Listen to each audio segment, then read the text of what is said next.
અમદાવાદમાં થયેલી દુઃખદ વિમાન દુર્ઘટનામાં દીવના એક પરિવારે પોતાના અનેક સ્વજનો ગુમાવ્યા હતા. આ કરુણ ઘટનાને આજે 1 વર્ષ પૂર્ણ થયું છે, છતાં પરિવારના સભ્યો માટે તે દિવસની પીડાદાયક યાદો આજે પણ તાજી છે. દુર્ઘટનામાં પરિવારના અનેક સભ્યોના અવસાનથી પરિવાર પર આભ તૂટી પડ્યું હતું. પરિવારના લાડકવાયા સભ્યોની ખોટથી ઘરના દીપક બુઝાઈ ગયા અને તેમના વિયોગનું દુઃખ આજે પણ પરિવાર અનુભવી રહ્યો છે. સમય પસાર થવા છતાં સ્વજનોની યાદો અને તેમની ગેરહાજરીનો અહેસાસ સતત પરિવારને સતાવી રહ્યો છે. આ અવસરે પરિવારજોને સ્વજનોને શ્રદ્ધાંજલિ અર્પણ કરી તેમની આત્માની શાંતિ માટે પ્રાર્થના કરી હતી. પરિવારજોને જણાવ્યું હતું કે 1 વર્ષ પૂર્ણ થયા છતાં સ્વજનોની ખોટ ક્યારેય પૂરી થઈ શકી નથી અને તેમની યાદો હંમેશા હૃદયમાં જીવંત રહેશે. આ દુઃખદ ઘટનાએ માત્ર પરિવાર જ નહીં પરંતુ સમગ્ર દીવ પંથકને પણ શોકમગ્ન બનાવી દીધું હતું. આજે પણ લોકો તે ઘટનાને યાદ કરી દિવંગત આત્માઓને ભાવભીની શ્રદ્ધાંજલિ અર્પણ કરી રહ્યા છે.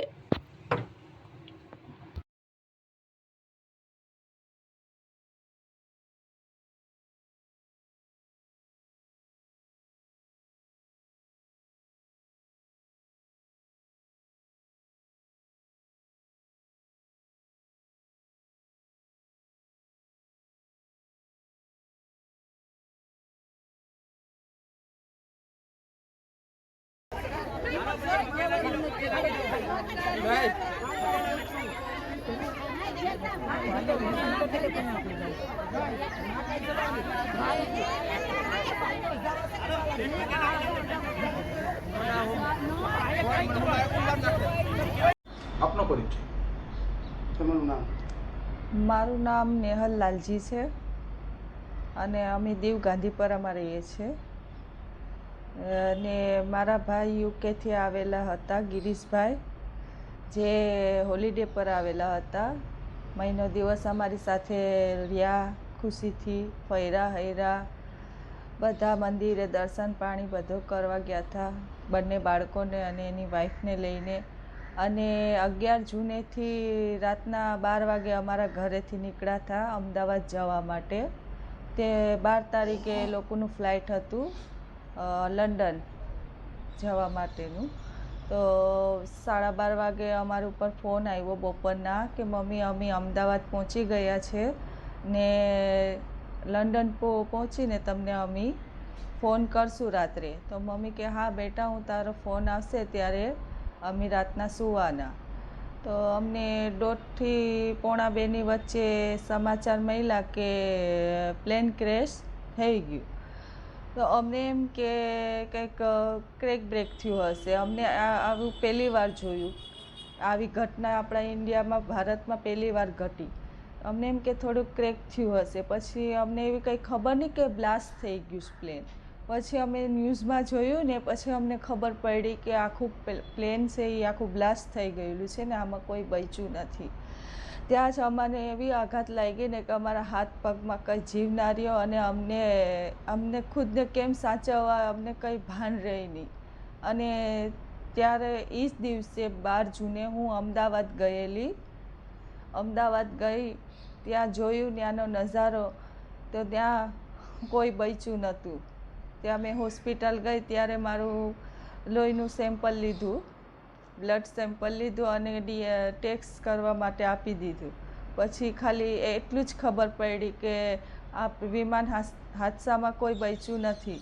ખાલી એક જ માણસ બચેલું, જે વિશ્વાસભાઈ કરીને હતા એ, બાકી કોઈ નહોતું બચ્યું.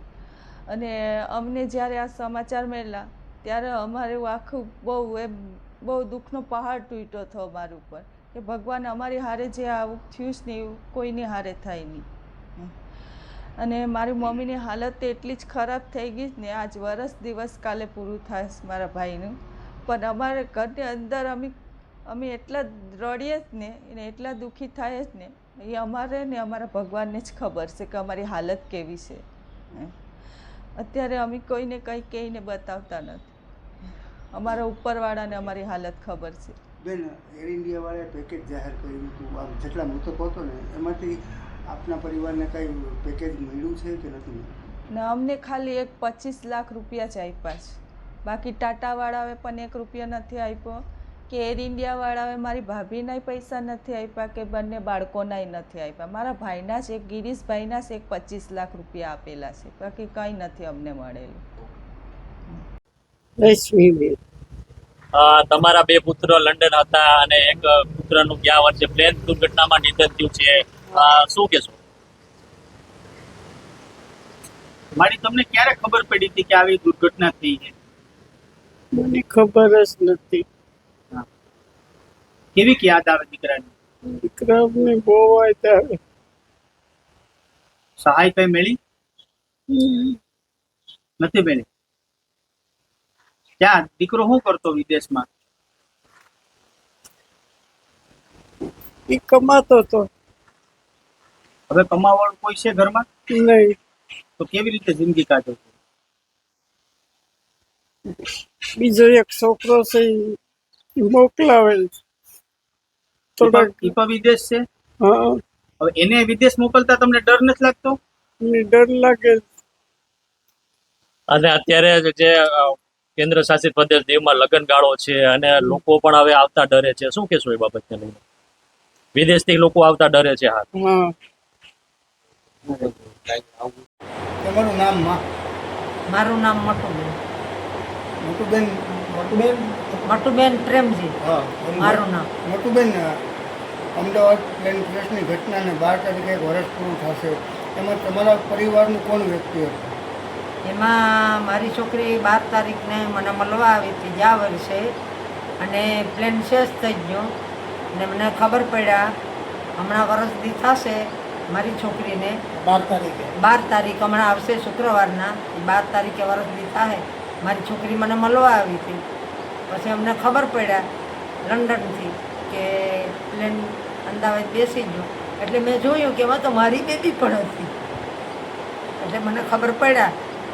પછી હું નારાજ થઈ ગઈ કે મારી બેબી તો ખલાસ થઈ ગઈ. પછી બધા ગામના માણસો આવ્યા કે હા તારી બેબી હતી પણ પ્લેન તો પડી ગઈ. હવે હાલમાં મને એમ છે કે મારી દીકરી મારા અંતરામાસ છે મારા ઘરે. હમણાં વર્ષ દી થાય આ શુક્રવારે 12 તારીખે. પણ હું શું કરું? પછી દીવના કેટલા હતા? તમારા દીવના કેટલા જણા હતા? દીવનું કોઈ નહોતું. એક વરંગવાળાનો મુસલમાન હતો ને અમારા ફુદમની એક જ બાઈ હતી, મારી જ છોકરી. એટલે આમાંથી કેટલા જણા બચ્યા? એક જણો એક જ જણો બચ્યો. વાડીનો. Plane fire. એ વાડીનો એક પૈસો ભાઈ. પછી મારી જે સરકારે જે સહાય જાહેર કરી છે એ સહાય આપને મળી છે? સરકારે શું? જી આપનો પરિચય. મારો પરિચય સુલેમાન ઇબ્રાહિમ છે અને અમે બગેચીમાં રહીએ છીએ. અમારો ધંધો વિદેશનો છે. અવારનવાર જ અમે વિદેશ સાલ વર્ષ 2 વર્ષ જઈ શકીએ છીએ. અત્યારે અમારે વિદેશ જવું તો બહુ મુશ્કેલી જેવું છે, કારણ કે અમારા ફૈઝાન અખ્તારી 12 જૂનના 2025ના પ્લેન ક્રેશમાં પાસવે થઈ ગયા છે. તો એનો બહુ અમને મોટો અફસોસ છે. અફસોસ એટલે બહુ ઘેરો અફસોસ છે. અમારા અફસોસ કરતાં અમારી ઘરવાળી ગુલબાનું એ બહુ પૂરો એના નવાસા ફૈઝાનનો અફસોસ લઈ લીધો છે. અને એની મમ્મી વર્તામાં એને નાની માને વકાલત કરતા ગયા હતા કે મારા દીકરાનું ધ્યાન રાખજે, મારા દીકરાનું તું બધું હરેક વસ્તુ કરી દેજે. તો એની વકીલાત હતી, એની વકીલાત ફૈઝાનની એને પૂરી કરી એની મમ્મીએ, હા ગુલબાનું ભૂઈએ. પછી શાદી બી કરાવી એ લોકોએ, મમ્મીએ નાની માએ કે મારે શાદી જ કરવી છે. હા ભાઈ કરી નાખ. મેં તો ના પડતા કે શાદી અમે નથી ઘરની કરવાની છે, છતાં બી નાની માએ એની શાદી કરાવી દીધી ભરૂચમાં. એના મનપસંદથી એને ઓનલાઈન પસંદ કરી છોકરી અને શાદી કરી કે મારે અહીંયા કરવાની છે. અત્યારે પરિવારમાંથી કોઈ વિદેશ જાય કેવો ડર લાગે? બહુ ડર લાગે છે, બહુ ડર લાગે છે. વિદેશ જવું એટલે અમને બહુ અઘરું લાગે છે અત્યારે. તમે પણ 1 વર્ષથી ત્યાંથી અહીંયા આવ્યા હતા? નહીં, અમને ડરના મારે જ આવ્યા નહોતા. અમે તમારી ઘરવાળી બીમાર છે એટલે અમારે આવવું પડ્યું, કારણ કે અહીંયા અફસોસ ત્યાં મળ્યો નહીં એમ ડૉક્ટરનો. એટલે મેં અહીં તાત્કાલિક આવ્યા, છતાં પણ અમને કોઈ રિઝલ્ટ ત્યાં મળ્યું જ નથી. એટલે 2 મહિના થઈ ગયા આજકાલ.